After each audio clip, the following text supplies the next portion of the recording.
Hello students and welcome to my YouTube channel engineer से stop. और आज से हम लोग रिलेशनल अलजेब्रा स्टार्ट करेंगे। ठीक है, रिलेशनल अलजेब्रा से रिलेटेड क्वेरीज कैसे करते हैं इन सब चीज़ों को डिस्कस करेंगे। तो अगर अभी तक आपने मेरे चैनल को सब्सक्राइब नहीं किया है तो सब्सक्राइब कर लीजिए और बेल आइकन को ज़रूर प्रेस करिएगा ताकि फर्दर वीडियोज़ के नोटिफिकेशन मिलते रहें। चलिए स्टार्ट करते हैं।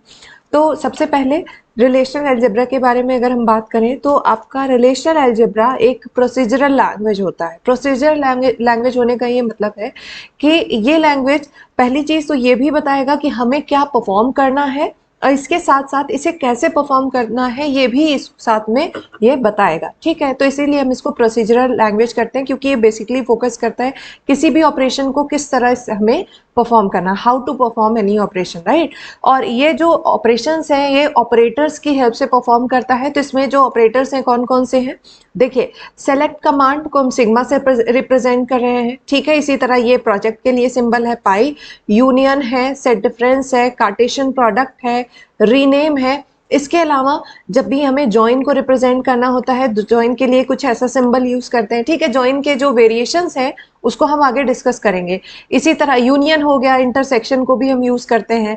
आप रीनेम के लिए हमने बात करी ली कि रीनेम के लिए हम रो को यूज करते हैं। ऐसे बहुत सारे यहाँ पे ऑपरेटर्स अवेलेबल हैं। ठीक है, अभी जब हम आगे बढ़ेंगे जो एग्रीगेट फंक्शंस है रिलेशनल अलजेब्रा में उसके बारे में बात करेंगे तो जो ग्रुपिंग जो ऑपरेटर है उसको कुछ ऐसे रिप्रेजेंट करते हैं। ठीक, तो इसमें हर एक ऑपरेटर का अपना अपना सिंबल है जिसको यूज करके हम क्वेरीज को लिखते हैं। ठीक, तो चलिए स्टार्ट करते हैं। तो the operators take one or more relations as input and produce another relation as a result. तो रिलेशनल अलजेब्रा की मैं एक खास बात बताऊं कि आप ऐसा देखिए जैसे हम एसक्यूएल में स्टेटमेंट लिखते हैं तो वहां पे क्या होता है कि हमें सारा कुछ कैसे लिखना होता है, मतलब एक ही लाइन में लिखना होता है। यहाँ पे आप एक प्रॉब्लम को कई सारे सब पार्ट्स में ब्रेक कर करके भी लिख सकते हैं। ये आपके रिलेशनल अलजेब्रा की एक बहुत बढ़िया खासियत है। ठीक है, तो चलिए सेलेक्ट ऑपरेशन के बारे में अगर हम बात करें, देखिए तो ये आपके पास देखिए एक रिलेशन गिवन है। सेलेक्ट ऑपरेशन आपका ये कंडीशन अप्लाई करने के लिए, जैसे आपका एसक्यूएल का वेयर क्लॉज काम करता है ना, वैसे यहाँ पे रिलेशनल अलजेब्रा में आपका सेलेक्ट ऑपरेटर काम करता है कंडीशन अप्लाई करने के लिए। ठीक है, तो देखिए इसको सिग्मा से रिप्रेजेंट कर रहे हैं। अब ये कैसे काम करेगा इसके बारे में बात करते हैं। तो आपको एक रिलेशन गिवन है जिसमें आपके पास A B C D 4 attribute है, यहाँ पे वैल्यूज पुट करी हुई हैं। तो अगर ये देखिए ये एक सेलेक्ट ऑपरेशन अप्लाई किया गया है ऑन रिलेशन आर। देखिए इसको कैसे लिखा हुआ है, कह रहा है सेलेक्ट और यहाँ नीचे लिखा हुआ है, मतलब इसके ऐसे बेस में लिखा जाता है ए इज इक्वल्स टू बी, मतलब थोड़ा सा नीचे करके लिखा हुआ है कि हमें वो सारे रोज को सेलेक्ट करना है। कोई पर्टिकुलर एट्रीब्यूट तो लिखा नहीं है, तो हमें वो सारे रोज को सिलेक्ट करना है where A is equals to B, जहां ए और बी दोनों बराबर है। ठीक, तो देखिए ए इज इक्वल्स टू बी यहां पे मिल रहा है और ए इज इक्वल्स टू बी यहां पे मिल रहा है, ए इज इक्वल्स टू बी यहां पे मिल रहा है।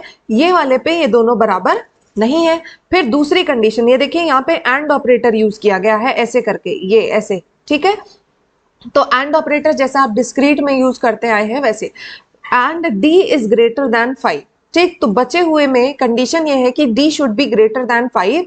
तो ये वाली कंडीशन, ये थर्ड वाली जो रो है इस पे फेल हो गई जिसे मैंने कट कर दिया है। ठीक है, तो अब हमारे पास दो बचे जो इस कंडीशन को सेटिस्फाई कर रहे हैं, a is equal to B और d इज ग्रेटर देन 5। तो ये वाला आपका रो सेलेक्ट हो गया जिसे मैंने अभी हाईलाइट किया और ये लास्ट वाला सेलेक्ट हो जाएगा। तो देखिए आउटपुट में आपको ये मिल गया। तो सेलेक्ट ऑपरेटर अगर आपको कोई कंडीशन को अप्लाई करना है तो वहां पे सिलेक्शन आप यूज करेंगे। ठीक है, और इसे रिप्रेजेंट कैसे करते हैं, ऐसे। ठीक है, नेक्स्ट जो डिफिकल्ट क्वेरीज हैं या जो थोड़ा सा मतलब जिसमें ज्यादा आपको एफर्ट देना होगा, समझना होगा, उसको हम नेक्स्ट लेक्चर से स्टार्ट करेंगे। ठीक है, नोटेशन यहाँ पे देखिए ये लिखा हुआ है कि आपके पास जो ये P है, P is called selection predicate और कंडीशन। जो भी आप कंडीशन देना चाहते हैं उसी को आप कह रहे हैं सिलेक्शन प्रेडिकेट, और इसका यहाँ पे लिखते हैं रिलेशन का नाम और ये रहा आपका ऑपरेटर। ठीक है, और where P is formula in propositional calculus consisting of terms connected by and और एंड नॉट। ठीक है, तो ये हमारा हो गया। अब हम लोग जैसे जैसे क्वेश्चन एंड क्वेरीज डिस्कस करते जाएंगे वैसे वैसे हम लोग आगे बढ़ते जाएंगे। ठीक, प्रोजेक्ट ऑपरेशन। प्रोजेक्ट ऑपरेशन यहाँ पे ये आपका सेलेक्ट की तरह काम करता है, थोड़ा सा कंफ्यूज मत होइएगा। आपका जो प्रोजेक्ट ऑपरेशन है ये किसकी तरह काम करता है, सेलेक्ट इन एसक्यूएल। एसक्यूएल क्या करता है, एट्रीब्यूट को सेलेक्ट करता है ना, पर्टिकुलर कॉलम्स को सेलेक्ट करने के लिए काम आता है। इसी तरह आपका ये जो यहाँ पे प्रोजेक्ट ऑपरेशन है जिसे आप पाई से रिप्रेजेंट करते हैं, ये आपका कोई चीज को सेलेक्ट करने के लिए यूज किया जाता है कि इस पर्टिकुलर एट्रीब्यूट्स को सेलेक्ट करने के लिए। फॉर एग्जांपल आपको देखिए रिलेशन आर गिवन है, ठीक है, और इसमें 3 एट्रीब्यूट है ए बी सी और इसके साथ इसकी वैल्यूज गिवन है। तो इसके साथ देखिए अगर आप यहाँ पे लिख रहे हैं सेलेक्ट, ठीक है, पाई को क्या पढ़ेंगे, select A comma C from relation R, ठीक है। तो आपने सॉरी सेलेक्ट नहीं है, this is project A comma C from R, ठीक है। तो इसने क्या किया, इन्होंने ए और सी विदाउट एनी कंडीशन, ठीक है, हमने ए और सी को सेलेक्ट कर लिया, उसकी सारी वैल्यूज आ गई। अब एक और प्रॉपर्टी मैं आपको बताती हूँ कि आपका जो रिलेशनल अलजेब्रा है ये किस पे बेस्ड है, सेट थ्योरी पे बेस्ड है। तो ये जो डुप्लीकेट रोज होते हैं ना उसको ये रिमूव कर देता है। डुप्लीकेट रो होने का मतलब देखिए यहाँ पे ए अल्फा वन ये रिपीट हो रहा है पूरा पूरा रो, ठीक है। तो ये इसको मल्टीपल टाइम्स ना लिखने के बजाय ये सिर्फ इसको एक बार लिखेगा।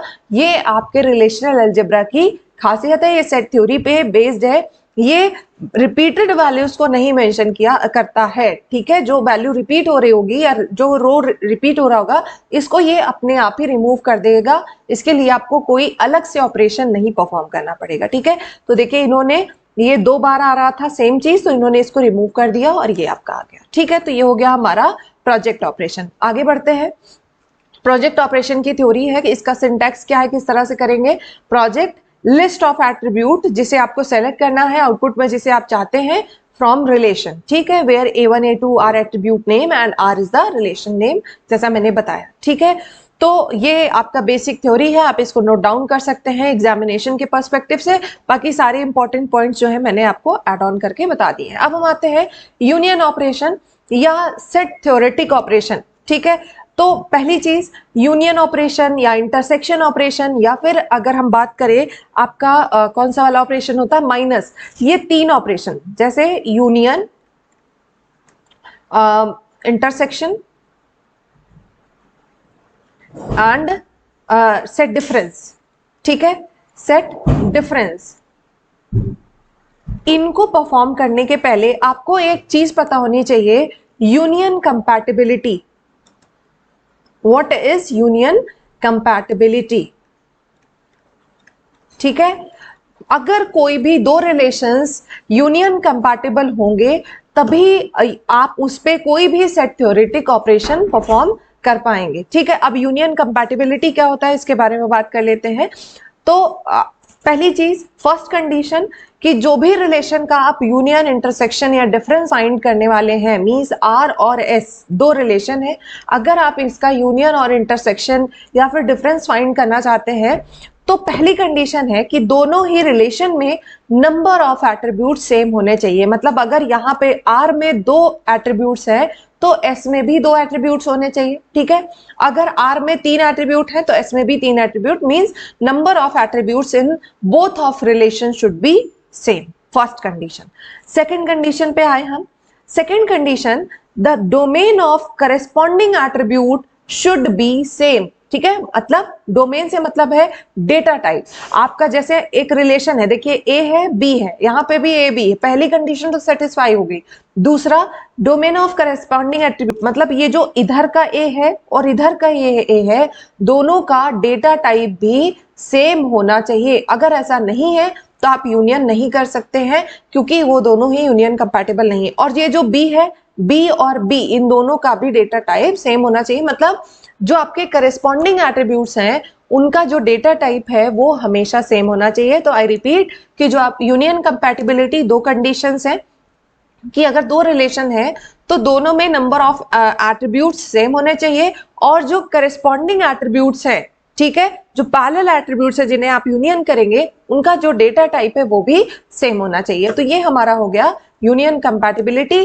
तो अगर आपको union, intersection and difference perform करना है तो पहले आपको अपने रिलेशन को यूनियन कंपैटिबल बनाना पड़ेगा। तो चलिए, हमने एग्जांपल ऐसे ही लिया है कि बोथ आर यूनियन कंपैटिबल। आप देख सकते हैं एक रिलेशन आर है, एस है, दोनों का अगर यूनियन करना है तो पहले नंबर ऑफ एट्रीब्यूट्स सेम है, दोनों का डेटा टाइप भी देख लीजिए, यहाँ पे आपका अल्फाबेट है, यहाँ पे भी अल्फाबेट है, यहाँ नंबर है और यहाँ पे भी नंबर है, तो दोनों के डेटा टाइप्स भी मैच हो गए, यूनियन निकाल रहे हैं, तो ये रहा हमारा रिजल्ट। ठीक है, अब आसानी से हम यूनियन निकाल लेंगे। ठीक है, सारी वैल्यूज आ जाएंगी। और मैं फिर से कह रही हूं, अगर कोई ऐसी वैल्यू है जो रिपीट हो रही है तो उसे हम 2 बार नहीं लिखेंगे, सिर्फ और सिर्फ 1 बार लिखेंगे। यही आपके रिलेशनल अलजेब्रा का प्रॉपर्टी है कि वो रिपीटेड वैल्यूज को या जो रिपीटेड रो होते हैं उनको ये अपने आप ही रिमूव कर देता है। उसके लिए आपको कोई एक एक्स्ट्रा स्टेप परफॉर्म करने की जरूरत नहीं होती। जबकि अगर आपको एसक्यूएल में ये काम करना है तो वहां पे आपको एक कीवर्ड यूज करना पड़ता है जिसे आप कहते हैं डिस्टिंक्ट। ठीक है, डिस्टिंक्ट कीवर्ड। आगे आते हैं, तो यूनियन के बारे में हो गया कि यूनियन होने के लिए इन्हें जो है कंपैटिबल होना पड़ेगा, सेट कंपैटिबिलिटी आपकी होनी चाहिए। यही सेम चीज आपके इंटरसेक्शन में आपका अप्लाई होगा और यही आपका डिफरेंस में भी अप्लाई होगा। तो देखिए, अगर आपको डिफरेंस परफॉर्म करना है दो रिलेशन पे ए और बी, पहली चीज तो ये दोनों ही यूनियन कंपैटिबल है।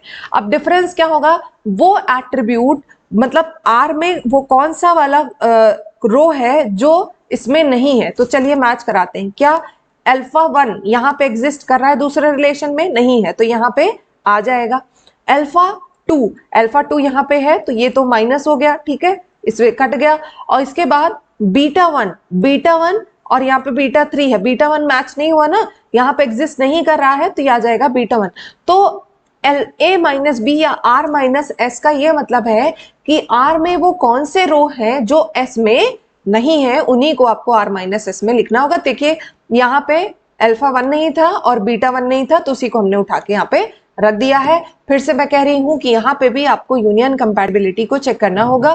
सेट डिफरेंस के साथ साथ आपको जो आपका ये है, क्या कहते हैं, यूनियन, इंटरसेक्शन के केस में भी ये चीज आपकी अप्लाई होगी, यूनियन कंपैटिबिलिटी। तो इंटरसेक्शन का एग्जांपल भी मैं यही ले लेती हूँ कि आर इंटरसेक्शन एस अगर निकालेंगे तो ऑब्वियस सी बात है कि कौन से कॉमन है। तो देखिए, सिर्फ ये वाला एक अल्फा 2 और अल्फा 2 यही अकेले हमारा कॉमन है। ठीक है, इंटरसेक्शन लेने चलेंगे तो जो टेबल बनेगी वो बनेगी ए, बी और अल्फा 2, ये हमारा इंटरसेक्शन हो गया। डिफरेंस हमने देख ही लिया है।